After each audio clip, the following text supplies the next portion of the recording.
Deadlines. Love. That was a luxury she didn't have time for. So when she missed the 6:45 p.m. subway on a crisp October evening, she let out a frustrated sigh, annoyed at the delay. Next to her, a man chuckled. Guess we're both out of luck. She turned to see a scruffy bearded, kind-eyed stranger. He had that effortlessly charming look, the kind of guy who seemed to find humor in life's little mishaps. Yeah, she sighed, checking her phone. And now I'm late for dinner with my best friend. Let me guess, he teased, some fancy Soho spot where they serve food in tiny portions. A surprised laugh escaped her lips. Guilty. One train after another passed, but neither of them moved. The conversation flowed effortlessly, as if they had known each other for years. His name was Jake Lawson, a journalist who thrived on telling untold city stories. Unlike Emily, who meticulously planned every step of her career, Jake believed in serendipity. The best things in life happen when you least expect them, he said. That night, instead of taking separate trains, they walked together and stumbled upon a tiny, tucked-away cafe.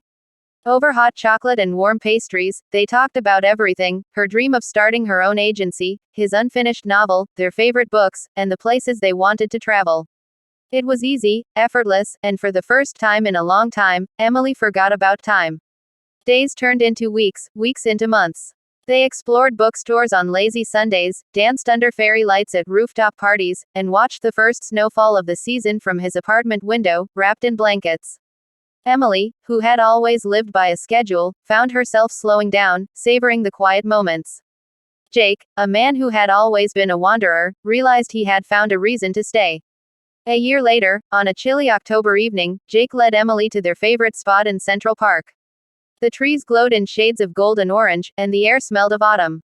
As they stood under the twinkling city lights, he took her hands in his. I missed the train for a reason, he said softly.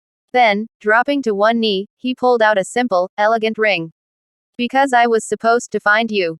Will you marry me? Tears filled her eyes as she nodded. Yes. 1,000 times, yes.